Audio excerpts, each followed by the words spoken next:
खरं म्हणजे बंडू धोत्रे यांनी जेव्हा फोन केला, मी त्यांना म्हणालो की आत्ताच मी आमदार प्रतिभा ताईंकडे येऊन गेलेलो आहे. आत्ताच आमदार म्हणतोय, पुढच्या वेळेला आलं की खासदार म्हणणार आहे. इथंच विजयी सभा झाली पाहिजे आणि आम्हाला दोघांनाही बोलवलं पाहिजे.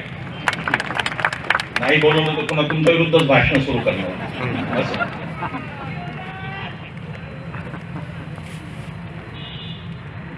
मी म्हणालो की खरं आत्ता सभा झाली, पुन्हा पुन्हा लोकांवर आपण स्वतःला लादावं का असा एक विचार माझ्या मनात आला.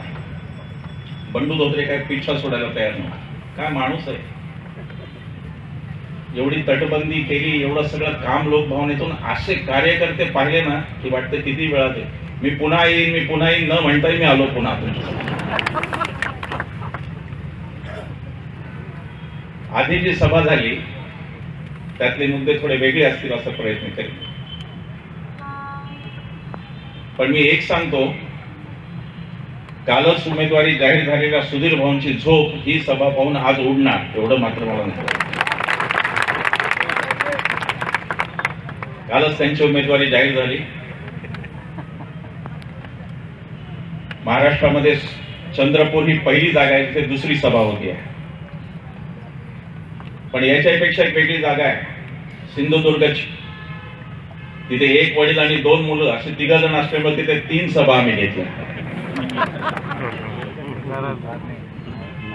ते 2 छोटे छोटे मुलं बोलतात सारखं, तुम्हाला माहिती आहे. पोलीस आम्हाला तिथे गेले की नोटीस दिली पोलिसांनी, प्रक्षोभक बोलू नका. मी म्हणलं हे आधी वडील आणि 2 छोट्या मुलांना सांगा, मग आम्हाला सांगा. ते प्रक्षोभक बोलण्यासाठी ते आहेत, आम्ही कशाला काही गरज नाही. मागच्या सभेत एकच मुद्दा फक्त मांडणार आणि सुरुवात करणार. हे चंद्रपूरला बोलतोय म्हणून जंगलाबद्दल बरंच काय बोललं गेलं सगळ्या गोष्टींबद्दल. 7.5 लाख एकर जंगल, ते आता जंगल राहिलेलं नाही मोदींच्या काळात. चंद्रपूर जंगलाचा जिल्हा आहे म्हणून मी बोलतोय. मागच्या वेळेला 24 तारखेला मी जेव्हा इथे आलो होतो व्याख्यानाला, त्यावेळेला ते ताडोबा महोत्सवाचे सगळीकडे फोटो लागले. वाघाचा फोटो आणि सुधीर भाऊंचा फोटो, वाघाचा फोटो आणि सुधीर भाऊंचा फोटो. ही नरेंद्र मोदी संस्कृती आहे. देवेंद्र फडणवीस स्वतःला मिनी नरेंद्र मोदी समजतात आणि सुधीर मुनगंटीवार सुद्धा मिनी नरेंद्र मोदी समजतात आणि ते फोटो लावतात स्वतःचे. पण आज मी जरा थोडं वेळेत आलो, त्या दिवशी मला जरा यायला उशीर झाला. आज थोडं वेळेत आलो तर मला 4 धुराडी छोटी आणि 2 धुराडी मोठी दिसली इथली वीज केंद्रातली, तुमच्या वीज बनवणारे केंद्र. आणि सुधीर भाऊंनी जेवढा ताडोबा महोत्सवाला खर्च केला तेवढ्या त्याच्यात प्रदूषण नियंत्रणाची यंत्रणा नक्की बसली असती असं मला वाटतं. माणसं मरतायत, शेतकरी आत्महत्या करतायत आणि यांचे महोत्सव थांबत नाही. जंगल वनमंत्री सुधीर भाऊ एवढी वर्षे आधी पण होते, सांस्कृतिक मंत्री पण होते. महाराष्ट्राची संस्कृती कोणती सुधारली तेही माहित नाही आणि जंगलांसाठी काय केलं तेही कोणाला माहित नाही. ताडोबामध्ये लोकांना संघर्ष करावा लागला, मग मॅन ॲनिमल कॉन्फ्लिक्टची आता गोष्ट निघाली. तर ताडोबामध्ये गायी वगैरे जनावरं जी खातात, वाघ बाहेर येऊन जे खातात, त्यांच्या कॉम्पेन्सेशनची तरतूद सुद्धा करायला यांना अनेक वर्ष लागली. कारण यांना मुळात जंगलाशी घेणं देणं नाही, वाघाशी घेणं देणं नाही, कशाशी नाही, स्वतःच्या प्रसिद्धीशी सगळ्यांना देणे घेणं आहे. आणि हा आमच्या पैशावर टाकलेला दरोडा आहे असं मी मानतो. पण त्यात त्यांचा आदर्श मोदी आहेत की मोदीजींनी 7-7.5 हजार करोड रुपये स्वतःच्या जाहिरातीवर आतापर्यंत घालवले. ते यांचे बॉस आहेत. ते सागर बंगल्यातला बॉस कोणीतरी तसं यांचा दिल्लीतला बॉस, दिल्लीतले बॉस आहेत. कोणतंही मूलभूत काम नाही, जंगल वन पर्यावरण यात कोणतंही मूलभूत काम या सरकारने ना केंद्राने केलं ना राज्याने केलं. काहीतरी विचित्रपणा करायचा. ते कुणू मध्ये काय ते चित्तेच मागवले. काय मोदींनी सांगितलं की चित्ते छान राहणार तिथे, ते तसे ऐकायला ते का भाजपचे नेते आहे का तुमचे? ते चित्ते आहेत. 20 चित्ते आणले होते, त्यातले 10 आता मेलेले. ते अट्टहासाने आणले. खरं म्हणजे यांच्यावर वन्यजीवांना मारण्याचा गुन्हा नोंदवला पाहिजे. खरं ते कोणी सांगितलं होतं कोणातून चित्ते आणायला? कोणता तज्ञ म्हणला होता? सगळे तज्ञ भीती व्यक्त करत होते वाल्मिकी थापर यांच्यापासून की हे इथे जगणार नाही, कारण एक काहीतरी विशिष्ट अशी स्थिती असते, भौगोलिक स्थिती असते, नैसर्गिक स्थिती असते, त्यातच हे चित्ते जगतात. उद्या कांगारू जर आणले ऑस्ट्रेलियामधून चंद्रपूरच्या उन्हात 40 डिग्री तर जगणार आहेत का ते? पण कोणताही विचार करायचा नाही, फक्त माझा फोटो कसा इथे बघायचा. तुम्ही पाहिलं त्यावेळेला मोदीजींचा कॅमेरा घेऊन फोटो सगळीकडे आले होते, जसं काही जन्म गेला यांचा फोटो घेणार असे आले होते ते कॅमेरा. जन्म कशात गेला ते माहित नाही यांचा. कुठल्याही जर ठिकाणी जातात तिथे म्हणतात मेरा बहुत पुराना रिश्ता है. आणि मी असं म्हणणार नाही की चंद्रपूर से मित्रो मेरा बहुत पुराना नाही म्हणणार. मी आता आलो 24 तारखेला पहिल्यांदा, मी असं म्हणणार. आणि मी चंद्रपूरच्या स्टेशनवर चहाही नाही विकला कधी, कशाला मी म्हणेन तसं. देश झुलवत आहे, कधी वेशभूषा करायच्या वेगवेगळ्या, मोराचं पीस काय ते रुद्राक्ष, लहान पोरगा झोपला नाही तर ते चित्र दाखवतात म्हणे आया झोप नाही तर भाऊ बुवा आला. काय गरज याची? कशासाठी चाललंय हे सगळं? मनमोहन सिंगांनी कधी कोणती वेशभूषा केली नाही. ज्याच्याजवळ काहीतरी अजेंडा आहे, ज्याच्याजवळ काहीतरी कार्यक्रम आहे, तो वेशभूषा करत नाही. कुणोचे चित्ते नाही आणले डॉक्टर मनमोहन सिंगांनी. मनमोहन सिंगांनी वनाधिकार दिले आदिवासींना की आता वनाचं रक्षण करायची जिम्मेदारीच आदिवासींची आणि तिथली उपज पण त्यांची. ही लोकशाहीची प्रक्रिया मनमोहन सिंगांनी जंगलांच्या बाबतीत केली. मुनगंटीवारांनी मला सांगावं त्यांनी किंवा नरेंद्र मोदींनी या देशातल्या जंगलांसाठी काय केलं, किती जंगल क्षेत्र वाढवलं आणि 7.5 लाख एकर जंगलाची जमीन तुम्ही कशी जंगलापासून दूर नेली त्याचा तुम्ही हिशेब द्यावा. चंद्रपुरातलं प्रदूषण असे मी सांगितलं, मी जास्त बोलणार नाही. या माणसांना आपला श्वास महत्वाचा वाटत नाही. लक्षात, यांना त्यांचे फोटो महत्वाचे आहेत, त्यांचं छबी महत्वाची आहे, त्यांची प्रसिद्धी महत्वाची आहे, पण चंद्रपूरकरांचा श्वास यांना महत्वाचा वाटत नाही. अनेक गोष्टी मी इथे तेव्हाही बोललो. प्रदूषण नियंत्रण मंडळाच्या भूमिकेवर असं मी प्रश्नचिन्ह केलं. खरोखरच आहे की आमच्या सारख्यांना बाहेरून येणाऱ्या माणसाला जर धुराडी दिसतात ती या प्रदूषण नियंत्रण मंडळाला कशी दिसत नाही त्याचं आश्चर्य आहे. आणि आता त्या मंडळाचं सुद्धा वाटोळं करायचं ठरवलेलं आहे. परवा ते रामदास कदम काहीतरी त्यांनी धमकी दिली, घाबरून दुसऱ्या दिवशी त्यांच्या मुलालाच त्या प्रदूषण नियंत्रण मंडळाचा अध्यक्ष केलं, सिद्धेश कदम म्हणून. 25 वर्षाचा अनुभव आवश्यक असतो त्या पदासाठी. 41 वर्षाच्या पोरांनी जसं काही 16 वर्षीच काम सुरू केलं असं ते देऊन टाकलं त्यांना. सगळ्या परीने वाटोळ करण्याचा विडा उचललाय. नको ती माणसं नको त्या ठिकाणी येत आहे. सिद्धेश कदमचं क्वालिफिकेशन काय आहे, शिक्षण काय, अनुभव काय, काही संबंध नाही. दिलं आणि घेऊन टाकलं. एकनाथ शिंदे यांनी सांगावं, देवेंद्र फडणवीस यांनी सांगावं, नाही तर अजितदादांनी सांगावं, या सरकारचं एक चांगलं काम कोणतं ते त्यांनी सांगावं. आम्ही सभा करणं सोडून देऊ. एकही काम चांगलं नाही. जे काही करायचं ते मोडतोड करायची. आणि या सभा का होत आहे ते लक्षात घ्या. त्याचं कारण काल त्या भारतीय जनता पक्षाच्या अनंत हेगडे नावाच्या खासदारांनी काल सांगून टाकलं. त्या खासदारांनी असं सांगितलं की 400 पार आम्हाला याच्यासाठी पाहिजेत की आम्हाला घटनेत बदल करायचा आहे. घटनेत बदल करायचा म्हणजे काय? घटनेत बदल करायचा म्हणजे फक्त राखीव जागा संपवायच्या नाहीत. त्या भ्रमात असेल तर त्यातून बाहेर या. राज्यघटना ही काही फक्त बाबासाहेबांनी दलित समाजासाठी लिहिलेली नाही. राज्यघटना तुमच्या माझ्या आई बहिणीसाठी लिहिली, जी मनुस्मृतीमध्ये शूद्र होती तिच्यासाठी राज्यघटना. आणि ती एकदा काढायची ठरवली की तुमचं आमचं व्यक्ती स्वातंत्र्य गेलं, व्यक्त व्हायचं स्वातंत्र्य गेलं. हा देश वेगाने रशिया आणि उत्तर कोरियाच्या मार्गावर चाललेला आहे, जिथे किम जोंग सुद्धा निवडणुका घेत नाही, पुतीन सुद्धा निवडणुका घेत नाही. म्हणजे निवडणुका होतात पण पुतीन यांचा पक्ष सोडून दुसऱ्या कोणत्याही पक्षाला उभं राहण्याचा अधिकार नाही. आणि जर कोणी अपक्ष उभे राहिला तर पुतीन त्याला गायब करतो. तेच तो किम जोंग करतो. भारत तिकडेच चाललाय, एकपक्षीय आणि एकनेतीय लोकशाहीकडे चाललाय. आणि म्हणून या सगळ्या सभांचं प्रयोजन हे फक्त लोकशाही आणि संविधान वाचवणं एवढंच आहे. यापेक्षा कोणतंही वेगळं प्रयोजन नाही. आम्हाला कोणी स्पॉन्सर नाही. आता बंडू भाऊंनी ग्रुपवर पाहिलं तुम्ही, आपण एक ग्रुप करतो व्हॉट्सअपचा, लोक त्याचे पैसे गोळा करतात. मला कौतुक करायचं आहे त्या रिक्षावाल्या भावांचं. 250 रिक्षावाल्या भावांनी स्वतःच्या खर्चानी फलक लावले मागे स्वतःची गाडी. एकही घटक समाजातला गोर गरीब 100 रुपयापासून देणग्या त्यात 100 रुपयापासून 100 रुपये कमीत कमी देणगी त्याच्यात आहे. एकही घटक समाजाचा असा नाही जो पेटून इथे आले नाही. सिन्नरमध्ये पहिला हल्ला माझ्यावरती झाला, त्याच्यानंतर आमच्या मागे आंबेडकरी जनता कणखरपणे उभी राहिली. ती मुलं जी बेकार आहेत, नोकरी नाहीये त्यांच्याकडे, व्यवसाय नाहीये, हातात पैसे नाही, काम नाही हातात, सुशिक्षित बेकार मुलं आहेत ती मुलं प्रेमाने आम्ही ज्या गावी जातो त्या गावाच्या वेशीपर्यंत आम्हाला घ्यायला येतात आणि सभा झाल्यावर वेशीपर्यंत सोडायला काय येतात ही मुलं? कोण लागतो आम्ही त्यांचे? आम्ही काही सत्तेत नाही, आमच्याकडे कोणती पदं नाही, आम्ही कोण लागतो त्यांचे? का त्यांनी करावं? आम्ही त्यांना नोकऱ्या देऊ शकत नाही, काही देऊ शकत नाही.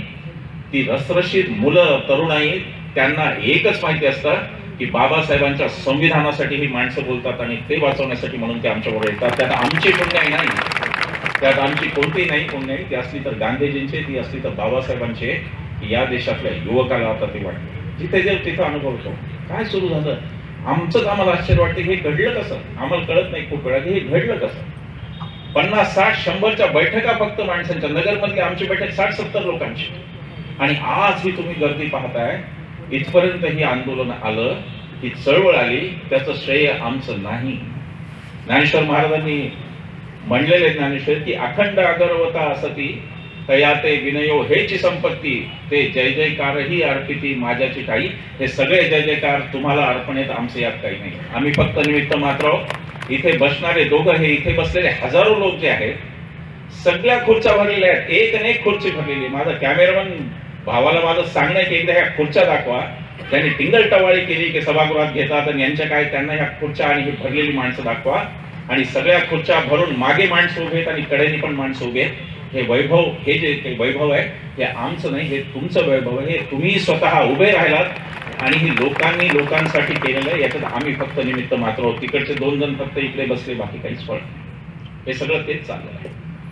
का एवढी ह्या मोहिमेला जोर बळ मिळालं? नागपूरमध्ये आता नागपूरचे आपले संयोजक उपस्थित आहेत. नागपूरमध्ये ही सभा नागपूरने रेकॉर्ड ब्रेक केला आणि ते वसंतराव देशपांडे सभागृह जेव्हा खचाखच भरलं, तेव्हापासून माध्यम सुद्धा याची दखल घ्यायला.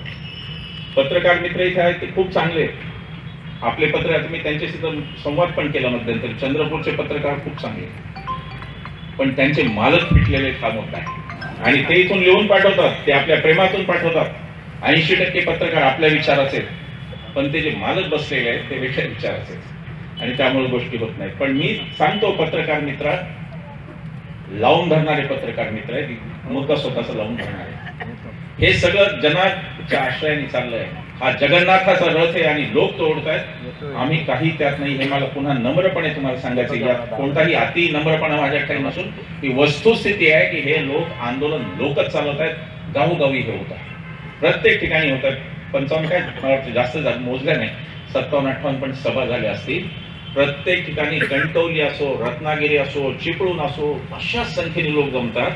ही माणसं आमच्यासारख्या सामान्य माणसाला ऐकायला आलेली नाहीत. ही माणसं सांगायला आली आहेत की आता या देशातली हुकुमशाही आम्ही निवडणुकीत संपवणार. हे सांगायला तुम्ही आला. आता तुम्ही आम्हाला टाळ्या वाजवल्याला आला नाही, तुम्ही मोदी शहांना इशारा देण्यासाठी आला की आता हे संपणार आहे आणि हे होणार. मी इथून सांगतोय, मी माझा अंदाज सांगतोय, सुधीर मुनगंटीवार 1,00,000 मतांनी कमीत कमी पराभूत होणार आहे. हे सगळं वातावरण दिसतंय आम्हाला. नारायण राणेंच्या विरोधातलं वातावरण आम्हाला दिसलं, 3 सभांमधून कोकणात दिसलं. कोकणात काय माणसं एकत्र येत आहेत आणि हुकुमशाहीच्या विरोधात लढत आहेत, तीच गत विदर्भातली आहे. मी आज सांगतोय माझा अंदाज, विदर्भामध्ये नितीन गडकरींची वगळता एकही सीट भारतीय जनता पक्षाची येणार नाही, असं आजचं चित्र आहे. खरं खोटं तुम्ही सांगा, ते खरं तुम्ही ठरवा. तुमची ती जिम्मेदारी खरं ठरवण्याची, ते तुम्ही ठरवा. पण ही आज स्थिती आहे या पक्षाची. त्याचं कारण उद्धटपणा एवढा वाढला की लोकांनी आता उद्धटपणा संपवायचं ठरवलंय. उद्धवपणा संपवला आणि उद्धटपणा वाढला, म्हणून हा उद्धटपणा लोकांनी संपवायचा हे ठरवलं आहे. आणि जागोजागी जनता जागी झाली आणि तिथे करणार आहे. घटना बदलायची आणि आणायचं काय हा प्रश्न आहे. मनुस्मृती अभ्यासक्रमात आलेली आहे बनारस हिंदू युनिव्हर्सिटीच्या मागच्या दारांनी. मनुस्मृती अभ्यासक्रमात आली, तिच्यावरती एक पेपर आहे मनुस्मृतीवर. कोणासाठी शिकवायची मनुस्मृती? कोणाला गरज आहे त्या मनुस्मृतीची? जी मनुस्मृती बाबासाहेबांनी विधिपूर्वक जाळली महाडमध्ये, ती मनुस्मृती कोणासाठी पुनरुज्जीवित करायचं चाललंय हा प्रश्न आता तुम्ही मुनगंटीवार प्रचार आले की त्यांना विचारा. की राज्यघटना की मनुस्मृती, एवढाच प्रश्न सुधीर भाऊंना विचारायला. कशासाठी हे चाललंय? 75 वर्षाची घटनेची वाटचाल, काय वाईट केलं होतं तुमचं म्हणून तुम्ही राज्यघटना मोडायला निघाला? कशासाठी तुम्हाला राज्यघटना बदलायची, कोणासाठी बदलायचे हे सांगा. देशात एक धार्मिक वातावरण केलं गेलं राम मंदिराच्या निमित्ताने. आम्ही पण हिंदू, आम्ही दर सभांमधून सांगतो की भारतीय जनता पक्षाच्या कोणत्याही नेत्यापेक्षा आम्ही चांगले हिंदू आहोत. आम्ही वेद आणि उपनिषद वाचलेले हिंदू. सिन्नरमध्ये हल्ला झाला त्यावेळी मला उशिरा सुचलं. मी जर म्हणालो असतो की ठीक आहे तुम्ही आता मला भाषण बंद पाडलं, मी भाषण बंद करतो, कारण आता एवढी माणसं जमली तर चला रामरक्षा म्हणू, तर किती राम भक्तांना ते आली असती मला माहित नाही. रामरक्षा हे राजकीय हिंदू आहेत, हे आध्यात्मिक हिंदू नाही. आणि राजकीय हिंदू आणि आध्यात्मिक हिंदूंचा संघर्ष 30 जानेवारी 48 ला झाला, ज्या दिवशी एक आध्यात्मिक हिंदू जो रामाचं नाव घेण्यासाठी जात होता प्रार्थनेला, म्हातारा कृष शरीराचा हिंदू, म्हातारा झालेला एक हिंदू, पण ज्याच्या छातीत पोलाद होता असा एक हिंदू जात असताना, तो आध्यात्मिक हिंदू राम नाम घ्यायला जात असताना चांगल्या मनाने नथुराम नावाच्या राजकीय हिंदूंनी त्याचा खून केला. तिथून ती लढाई सुरू आहे. ही लढाई हिंदू मुस्लिम नाही, ही लढाई हिंदू ख्रिश्चन नाही, ही लढाई चांगले हिंदू विरुद्ध राजकीय हिंदू अशी ही लढाई आहे. मूळ हिंदू विरुद्ध राजकीय हिंदू अशी लढाई आहे. 1925 साली संघाची स्थापना झाली, तिथून तुमचा प्रवास सुरू होतो. आमचा मूळ धर्म हा हिंदू धर्म हजारो वर्ष चालत आला आणि तो सहिष्णू धर्म आहे. आमचा राम हा सहिष्णू राम आहे. आमचा राम सतत रागावून कोणावर तरी बाण चालवत नाही. आमचा राम स्वहास्यवदिनी राम आहे, राजीव लोचन राम आहे आमचा. आणि आमच्या रामाला बायको पण शेजारी असलेली चालते. तो सगळीकडे बायकोला घेऊन जातो, तो सगळीकडे लक्ष्मणाला घेऊन जातो, कुटुंबवत्सल आमचा राम. पण ते सगळं मोडायचं. मी हा मुद्दा प्रत्येक भाषणात आधी मांडला ना आताही मांडणार की महाराष्ट्राच्या राजकारणाचं उत्तर प्रदेशीकरण करण्याचा प्रयत्न चालू आहे. गेले काही दिवस भारतीय जनता पक्षाचे नेते उत्तरेतल्या बाबाबुवांना बोलवत आहेत. त्यांना आपण नकोय, आपली वारकरी संप्रदायाची परंपरा नकोय, कारण त्यांना ज्ञानेश्वर महाराज तुकाराम महाराज त्यांना परवडतच नाही. त्यांना हे आपली इथे किती कीर्तनकार आहेत महाराष्ट्रात, वारकरी संप्रदायातले उत्तम हजारो कीर्तनकार आहेत, पण त्यांना न बोलवता उत्तर प्रदेशचे महाराज बाबाभाऊ बोलवत आहेत. त्याचं कारण राजकारणाचं उत्तर प्रदेशीकरण करायचं. उत्तर प्रदेशमध्ये धर्माच्या राजकारणाचा जो खेळ खेळला तो आता महाराष्ट्रात खेळायचा आहे. कारण हा महाराष्ट्र फुले शाहू आंबेडकरांचा हा महाराष्ट्र आता जर तोडला नाही तर यांच्या समोर गत्यंतर नाही. वल्गना किती करू द्या, 400 पार वगैरे, असीम तर 250, असीम थोडा उदार माणूस आहे, 250 जागा दिला. मी त्यांना 200च्या पुढे हे जाणार नाही, हे मी आता सांगून शकतो. त्याच्यासाठी महाराष्ट्रात खेळ चाललाय 48 जागांसाठी. आणि म्हणून आपला धर्म आता महाराष्ट्र धर्म आहे की आपण यांना हद्दपार केलं पाहिजे. हा आपला धर्म आहे. आता जर आपल्याला ते भगवा आमचाही भगवा आहे. आता ते परवा एकनाथ शिंदे म्हणताना मी ऐकले आम्ही शिवाजी महाराजांचे मावळे होतो. कशाचे मावळे तुम्ही? कोणते मावळे शिवाजी महाराजांचे सुरत मार्गे गुवाहाटीला पळून गेले? अरे ते आदिलशहाला घाबरले नाही, तुम्ही अमित शहा पुढे नांगी टाकली आणि वर सांगता आम्ही मावळे. कशाचे मावळे? या टोळीच्या भारतीय जनता पक्षाचं जे हे महाराष्ट्राचं खच्चीकरण करण्याचं, महाराष्ट्र धर्म बुडवण्याचं जे राजकारण आहे त्याच्यामध्ये हे एकनाथ शिंदे आणि अजितदादा सुद्धा सामील आहेत. आणि म्हणून इंद्राय स्वाहा तक्षकाय स्वाहा सगळेच केले पाहिजे. यांच्यापैकी कोणालाही सहानुभूती न दाखवता महाराष्ट्राने यांचा पराभव केला पाहिजे. त्याचं कारण ज्ञानोबा ते तुकोबा ही परंपरा वाचणार की नाही हा इथला मुद्दा आहे. इथला मुद्दा असा आहे की जे विचार येतात आणि वाह्यातपणे बोलतात तिकडचे बाबा बुवा. संताला विवेक असतो, विवेकाशिवाय संत नसतो. ज्ञानेश्वर माऊलींनी सांगितलं, चंद्र तेथे चंद्रिका, शंभू तेथे अंबिका, संत तिथे विवेका असणे की जे संत असेल तर त्याला विवेक असायलाच पाहिजे. म्हणून यांना ज्ञानोबा ते तुकोबा नको आहे, कारण त्यांना ते परवडत नाही. तुकाराम महाराज त्याच्याही पुढे जातात, वेदाचा तो अर्थ आमाशीच ठावा असं म्हणणारे तुकाराम महाराज यांना परवडत नाहीत, कारण वेदाचे अर्थ यांना यांच्या सोयीने लावायचे. हा खरा मुद्दा आहे. आणि म्हणून हे जे सांस्कृतिक हे राजकीय आक्रमण समजू नका. हे राजकीय अतिक्रमण नाही, हे महाराष्ट्रावर सांस्कृतिक अतिक्रमण आहे. त्याचं कारण असं की इतिहास साक्षी आहे. 3 प्रांत आहेत जे सत्तेला आव्हान देत आले. लाल बाल पाल पासून परंपरा आहे. लाल म्हणजे लाला लजपत राय, बाल म्हणजे बाल गंगाधर टिळक आणि पाल म्हणजे बिपिनचंद्र पाल. अर्थात पंजाब, महाराष्ट्र आणि बंगाल ही 3 राज्याची सत्तेला आव्हान देत आली. त्यातला पंजाब आणि बंगाल ऑलरेडी गेला यांच्या हातून. आता एकदा महाराष्ट्र गेला की यांच्या सत्ता हे घरी जाणार आहेत. आणि म्हणून महाराष्ट्रावर एवढा जोर आहे. अमित शहा 4 वेळा येतात, मोदीजी तर मुंबईला इकडे तिकडे जाऊन काहीतरी रोज. का 400 पारची तुम्हाला गॅरंटी आहे ना? मग तुम्हाला एक अशोक चव्हाण का पाहिजे होते एवढ्या घाईनी? अशोक चव्हाणांचा परिणाम फक्त एका जिल्ह्याचा आहे, आमच्या शेजारचा परभणी जिल्हा, तिथे पण अशोक चव्हाणांचा कधी माणूस आला नाही. शिवसेनेत येते 25 वर्ष, आणि शेजारच्या हिंगोलीत अशोक चव्हाणांची सत्ता फक्त एका जिल्ह्याची. मग त्यांना फोडण्याचा एवढा आटापिटा केला, त्याचा अर्थ आता एकेका जागेसाठी गळपटलेले आहेत, हतबल झालेले आहेत.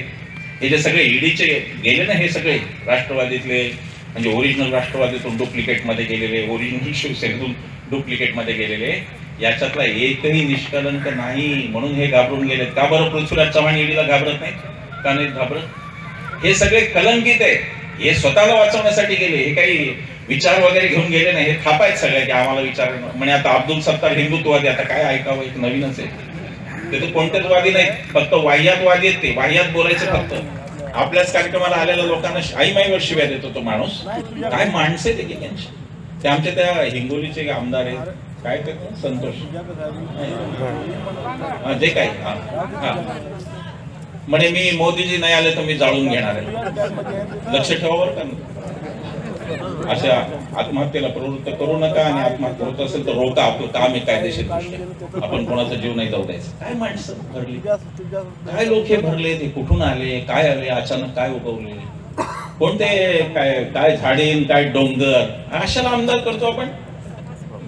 ते मतदारसंघातून विचारायला पाहिजे की कोणत्या गुणवत्तेवर ह्या माणसाला आमदार केलं तुम्ही. काय ते झाडीन, काय डोंगर, आणि तेच चालल्या क्लिप वेड्यासारखे. हा देश भैताडलाय नुसता. व्हॉट्सअप युनिव्हर्सिटीने अजून त्याच्यात भर टाकला. हा देश इतका भैताडलाय की केम्ब्रिज मधून शिकून आलेल्या माणसाला तो मौनी बाबा म्हणतो, ज्याच्या डिग्रीचा पत्ता नाही त्याला तो विश्वगुरु म्हणतो. एवढा हा देश भैताडला. विश्वगुरु, त्यांच्या डिग्रीचाच पत्ता नाही, त्यांचे कोणी क्लासमेट भेटत नाही. शाळेत मी त्यांच्या शेजारी होतो, कोणीच म्हणत नाही. एकही माणूस नाही सापडला भारतात तो म्हणला हो शाळेत आम्ही शेजारी. एकही नाही सापडला. एक जण सापडला तर त्याला मीडिया पुढे आणलं तर तो म्हणला नाही नाही, मी शाळा सुरू व्हायच्या आधीचा मित्र आहे म्हणला. आता काय बोलायचं सांगा. म्हणजे मी लहान असताना मित्र होतो म्हणला, ते पुन्हा नंतर कोणत्या शाळेत गेले मला माहिती नाही. काय पद्धत, काय माणसं निवडतो आपण, आणि काय माणसं पाहिली या देशांनी. पंडित नेहरू सारखा तेजस्वी माणूस पाहिला. 70 साल में क्या किया, हे मोदी त्याच्यावरून ट्विट करत होते, ट्विटरवरून, जे राजीव गांधींमुळे जे तंत्रज्ञान भारतात आलं. 70 साल में क्या हुआ, इतके ढोंगीपणा.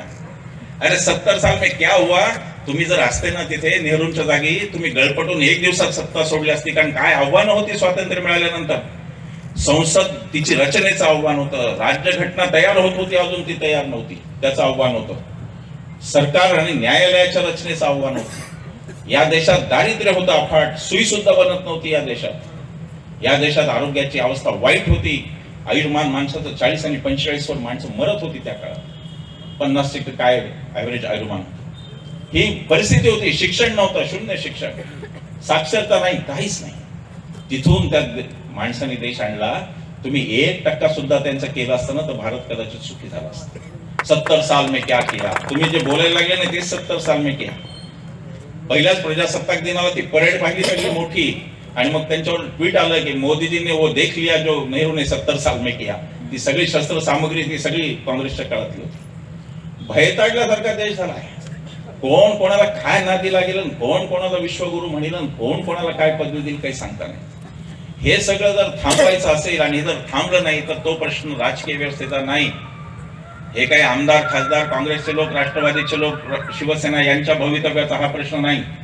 कृपा करून लक्षात घ्या, 2024 साली मतदान केंद्रावर जाताना ही लढाई मोदी शहा विरुद्ध काँग्रेस शिवसेना भाजपाशी नसून ही लढाई मोदी शहा विरुद्ध आम्ही भारतीय लोक अशी लढाई आहे, आणि ती तशीच झाली पाहिजे. उमेदवार पाहू नका, मत फक्त यांना विरोध करणारा माणूस निवडून आला पाहिजे, एवढं लक्षात ठेवा.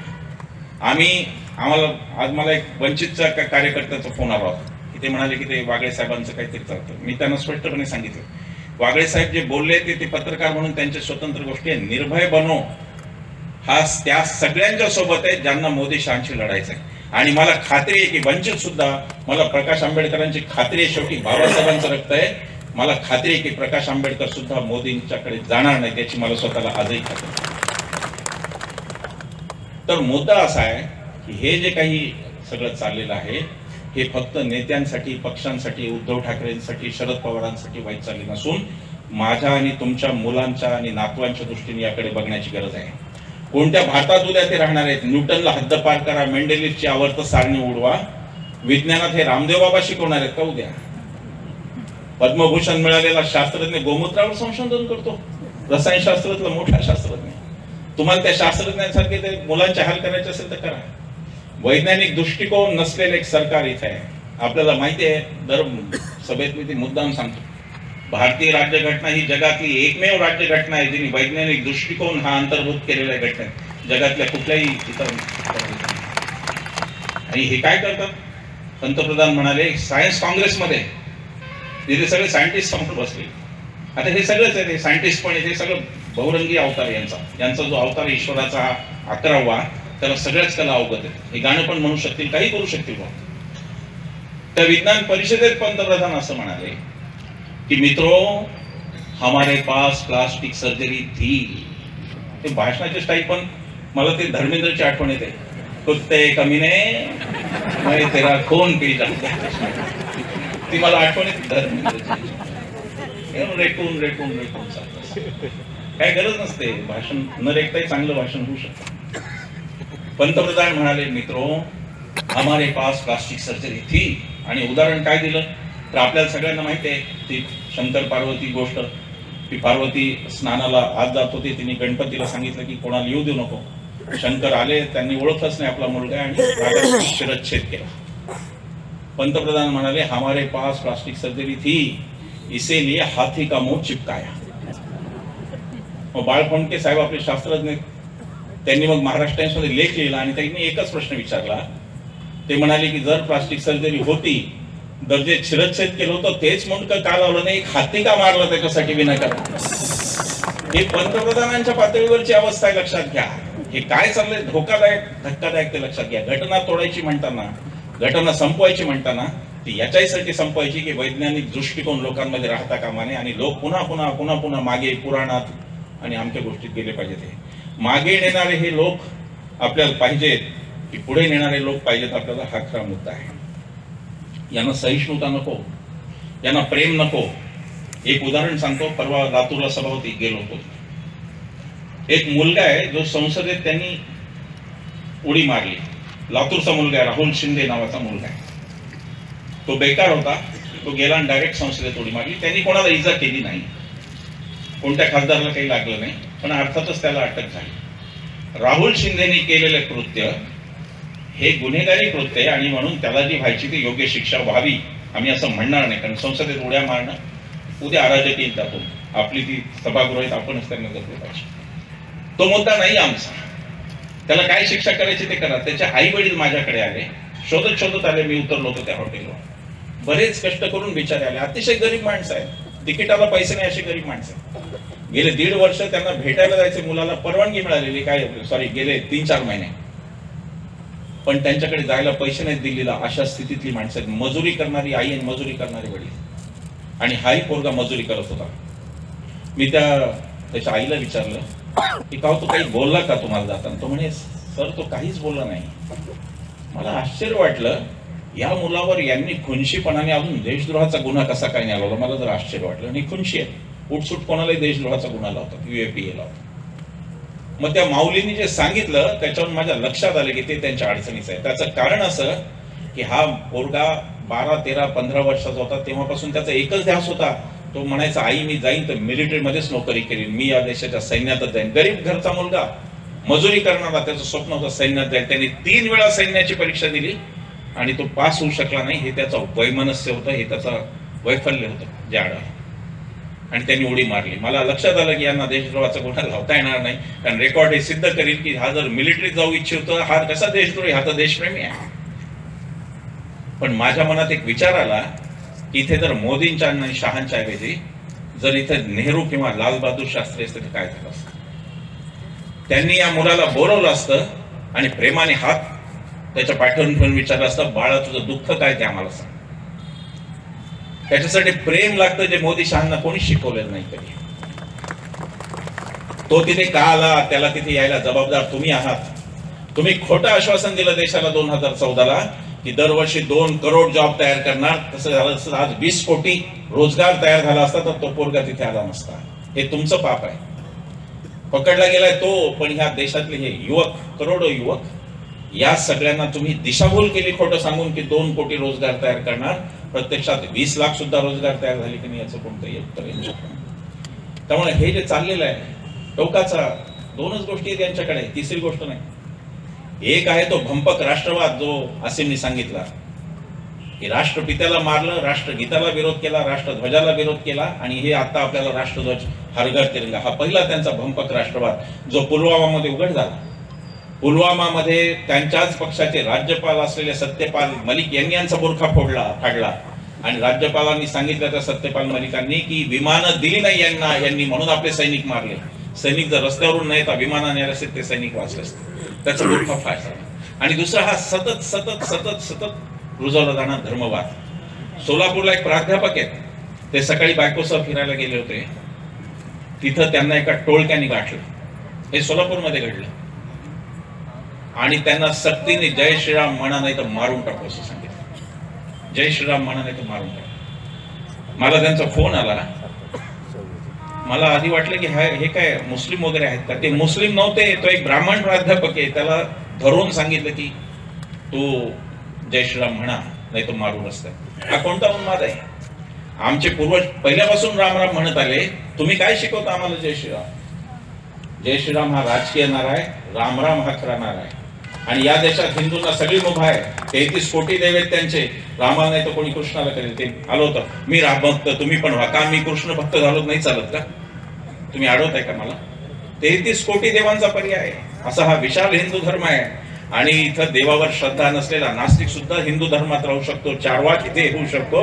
हा हिंदू धर्म आहे. त्याचं हे गलिच्छ पातळीवरती नेऊन राजकीयकरण हे करताय. जय श्रीराम हा राजकीय नारा यांच्यामुळे तयार झाला हे मला तुम्हाला सांगितलं पाहिजे. हा जो धर्मवाद आणि हा जो भंपक राष्ट्रवाद हा याच्यासाठी आहे की यांचं आर्थिक पातळीवर संपूर्ण विफलता आहे. मोदी सरकार हे आर्थिक पातळीवर संपूर्णतः